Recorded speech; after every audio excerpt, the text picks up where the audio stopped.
새벽 기도에 나오신 샘물 성도 여러분들을 주님의 이름으로 환영합니다. 이 시간 함께 샘물의 기도로 기도의 자리로 나아가도록 하겠습니다. 마음 모아 샘물의 기도를 하나님께 드립니다. 예수께서 무리를 보시고 산에 올라가 앉으시니 제자들이 나아온지라 입을 열어 가르쳐 이르시되 아멘. 사랑하는 예수님, 오늘도 우리에게 말씀하여 주옵소서. 주께서 주시는 말씀이 우리 삶의 중심이 되게 하시고 그 말씀을 따라가는 순종의 삶을 살게 하여 주옵소서. 교회와 예배를 위해 기도합니다. 심령이 가난한 자는 복이 있나니 천국이 그들의 것이며. 아멘. 우리를 부르신 하나님, 가난한 마음을 주옵소서. 세상의 부유함으로 만족하지 않게 하시고 하나님의 은혜와 사랑을 사모하는 성도와 교회 되게 하옵소서. 고난 중에 있는 성도들을 도우시고 치유와 회복의 은혜를 주옵소서. 온 성도들이 갈급한 심령으로 드리는 예배에 충만히 임재해 주시고 천국의 영광과 기쁨을 누리게 하옵소서. 가정과 다음 세대를 위해 기도합니다. 애통하는 자는 복이 있나니 그들이 위로를 받을 것이며. 아멘. 가정을 세우신 하나님, 우리의 가정과 다음 세대를 향해 애통하는 마음으로 기도할 때 하늘의 위로를 받게 하옵소서. 가정의 영적인 질서가 반듯하게 세워지게 하시사 가지런한 가정이 되게 하시고 온 식구가 하나님의 복을 누리게 하옵소서. 우리의 자녀들에게 보호의 울타리를 둘러주셔서 세상의 모든 악에서 보호해 주시고 경건한 자녀, 믿음의 세대로 자라나게 하옵소서. 목장을 위해 기도합니다. 긍휼히 여기는 자는 복이 있나니 그들이 긍휼히 여김을 받을 것이며. 아멘.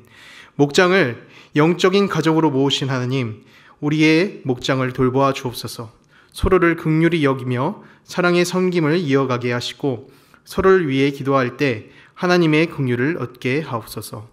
부름을 받아 섬기는 목자들에게 새 힘을 더해 주시며 하나님의 역사를 경험하여 섬김의 기쁨이 넘쳐나게 하옵소서. 나라와 성결을 위해 기도합니다. 화평하게 하는 자는 복이 있나니 그들이 하나님의 아들이라 일컬음을 받을 것이며. 아멘. 나라를 세우시고 주관하시는 하나님, 우리 나라에 평화가 있게 하옵소서. 이념에 따라 분리되지 않게 하고 서로 화평하게 하는 나라가 되게 하시고 하나님의 기쁘신 뜻이 국가 지도자들을 통해 이루어지게 하옵소서. 열방을 하나님과 화평하게 하려는 선교사들의 수고를 기억하시고 그 복음의 사역을 통해 주님의 빛이 온 세상에 비춰지게 하옵소서. 오늘도 모든 샘물 성도들의 형편을 돌보아 주시고 동행해 주옵소서. 예수님 이름으로 기도하옵나이다. 아멘. 이 시간 함께 성경 말씀 함께 읽어보도록 하겠습니다. 오늘 하나님께서 우리에게 주신 말씀은 사도행전 28장 1절부터 10절까지의 말씀입니다. 사도행전 28장 1절부터 10절까지의 말씀 제가 봉독하도록 하겠습니다. 우리가 구조된 후에 안즉 그 섬은 멜리데라 하더라. 비가 오고 날이 참해 원주민들이 우리에게 특별한 동정을 하여 불을 피워 우리를 다 영접하더라. 바울이 나무 한 묶음을 거두어 불에 넣으니 뜨거움으로 말미암아 독사가 나와 그 손을 물고 있는지라. 원주민들이 이 짐승이 그 손에 매달려 있음을 보고 서로 말하되 진실로 이 사람은 살인한 자로다. 바다에서는 구조를 받았으나 공의가 그를 살지 못하게 함이로다 하더니 바울이 그 짐승을 불에 떨어 버림에 조금도 상함이 없더라. 그들은 그가 붙든지 혹은 갑자기 쓰러져 죽을 줄로 기다렸다가 오래 기다려도 그에게 아무 이상이 없음을 보고 돌이켜 생각하여 말하되 그를 신이라 하더라. 이 섬에서 가장 높은 사람 보블리오라 하는 이가 그 근처에 토지가 있는지라. 그가 우리를 영접하여 사흘이나 친절히 머물게 하더니 보블리오의 부친이 열병과 이질에 걸려 누워있거늘 바울이 들어가서 기도하고 그에게 안수하여 낫게 하매 이러므로 섬 가운데 다른 병든 사람들이 와서 고침을 받고 후한 예로 우리를 대접하고 떠날 때에 우리 쓸 것을 배에 실었더라. 아멘. 오늘 이 시간 동행의 위로라는 말씀을 가지고 함께 말씀을 살펴보도록 하겠습니다. 누군가 나와 동행한다는 말은 굉장히 따뜻한 말인 것 같습니다. 만약 나의 상황이 굉장히 어려운 처지에 놓여 있다면 내가 너와 동행한다라는 말은 그 자체가 위로가 되기도 하죠. 더군다나 나와 동행하는 자가 그 존재 자체가 힘이 굉장히 강한 사람이라면 더 마음의 든든함까지 얻게 됩니다. 오늘 본문을 잘 살펴 읽어 내려가다 보면 하나님께서 바울과 동행하셨다라는 느낌을 강하게 받게 되는데요. 상황만 놓고 살펴본다면 바울의 상황은 목숨과 직면한 위기 그 자체였습니다. 배는 폭풍을 만나서 파손하였고 바울은 죄인의 신분으로서 군인들의 감시를 받으며 살았습니다. 또 섬에 내렸을 때 독사에 물리기까지 하였습니다. 만약 하나님께서 바울과 동행하시지 않았다면 바울은 어떻게 되었을까요? 이 고난으로 말미암아 목숨을 잃었을 수도 있고 또 닥쳐온 고난에 의해서 힘들어 견뎌낼 수 없었을 것입니다. 바울이 이 모든 것을 이겨낼 수 있었던 이유는 바로 하나님께서 바울과 동행하셨고 그 사실이 바울에게 위로가 되었기 때문입니다. 오늘 말씀을 통해 하나님의 동행하심으로 오는 위로를 누리는 샘물 성도 여러분들이 되시기를 축원합니다. 그렇다면 하나님께서 동행하시는 것이 왜 우리에게 위로가 될까요? 첫 번째입니다. 우리를 인도하시기 때문입니다. 다르게 생각한다면 이 인도하심은 하나님께서 우리의 손을 잡고 직접 끌고 가는 모습으로 생각할 수도 있습니다. 저는 보통 운전할 때 이제 내비게이션을 켜놓고 운전을 하는데요. 이 내비게이션이 없으면은 먼 길을 나서지 못합니다. 목적지까지 정확한 길을 알지 못하기 때문이죠. 예전에는 지도 하나만 있으면은 어디든지 갈 수 있었다고 하는데 그런 능력이 정말로 대단한 것 같습니다. 아무튼 이 내비게이션 앱을 켜고 내가 가고자 하는 목적지를 찍으면은 갈 수 있는 길 중에서 가장 빠르고 또 가장 정확한 길로 안내를 해줍니다. 때로는 내가 익숙하지 않은 길일 수도 있지만 결국 내비게이션의 안내를 따라 가게 된다면 보통 정확한 안내의 목적지가 된다는 것을 우리가 잘 알 수 있습니다. 하나님의 인도하심도 이와 같습니다. 그분께서는 우리를 정확한 길로 인도하십니다. 반면 우리도 누구나 앞으로 내가 나아가야 할 방향에 대해서 계획을 가지고 있는데요. 보통 이 계획한 대로 이루어 나아가야만 만족을 합니다. 하나님께서 우리의 앞길을 우리가 생각한 대로 이끌어 주시면 정말 좋지만 때로 원하지 않는 방향으로 인도하심이 있는 경우가 있습니다. 그럴 때 하나님께서 나를 인도하시고 계시지 않는구나 라고 생각하며 좌절을 합니다. 오늘 본문은 나의 생각대로 되지 않는다고 해서 그것이 실패했다라고 말하지 않습니다. 바울이 로마로 항해를 시작할 때 이 멜리데라는 섬은 그 계획 안에 있지 않았습니다. 보통 하나님의 복음을 전하기 위해 여정을 떠난다고 생각했을 때 바울의 항해의 길에는 순풍망이 불어야 되는 것이 상식적인 생각입니다. 이를 볼 때 멜리데로의 표류는 실패가 아닐까라는 판단이 앞서게 되는 것이죠. 그런데 우리가 잊지 말아야 될 사실이 하나 있습니다. 이것은 분명하고도 너무 정확한 사실인데요. 우리를 인도하시는 분이 하나님이시다라는 사실입니다. 우리를 인도하시는 분이 하나님이시다. 하나님께서 생각하고 계획하시는 것은 우리의 생각과는 비록 다를 수 있지만 언제나 인도하시는 그 길이 맞다라는 것입니다. 이는 잠언의 말씀으로 확인할 수 있습니다. 잠언 16장 9절입니다. 사람이 마음으로 자기의 길을 계획할지라도 그 걸음을 인도하는 자는 여호와시니라. 아멘. 때론 우리의 삶에는 폭풍과 같이 커다란 시험이 있을 수도 있고 또 내가 생각했던 방향과는 다른 인도하심이 있을 수도 있습니다. 오늘 본문은 바울의 이야기를 통해서 우리에게 위로의 메시지를 전달해 줍니다. 하나님께서 바울과 동행하셔서 그 폭풍 가운데서도 앞길을 인도하여 주셨던 것처럼 오늘 우리 샘물 성도 여러분들의 모든 앞길도 주님께서 책임지시고 인도하여 주실 것입니다. 여러분들께 도전을 드립니다. 때론 바울과 같은 큰 시련 앞에서 힘들고 또 좌절함이 있을 수 있겠지만 그 시험에 있어서 하나님께 하나님께 불평하지 않기를 바랍니다. 또 내 계획이 틀어졌다고 해서 좌절하지 않으시기를 바랍니다. 왜 그렇습니까? 우리를 인도하시는 분이 세상에서 가장 능력 있으신 분이시기 때문입니다. 오늘 이 사실을 믿음으로 받고 인도하심의 은혜를 누리시기를 바랍니다. 두 번째, 왜 하나님의 동행하심이 우리에게 위로가 될까요? 이는 보호하시기 때문입니다. 왜 위로가 된다고요? 우리를 보호하시기 때문입니다. 세상에서 가장 강하신 주님이 우리를 보호하십니다. 우리가 바울을 떠올린다면 강하고 또 담대하게 복음을 전하는 모습을 떠올리는데요. 물론 그 모습도 맞지만 오늘 본문의 위치를 봤을 때 바울은 굉장히 연약한 위치에 있음을 확인할 수 있습니다. 섬으로 표류하여 떠밀려 내려온 이방인이었고 그 이방인 중에서도 죄수의 신분으로 있는 바울이었습니다. 우리가 이전 장을 읽어봐서 잘 알고 있지만 배가 해안에 닿자마자 군인들이 죄수들이 도망칠까 하여 원래들은 죄수들을 다 죽이려고 했습니다.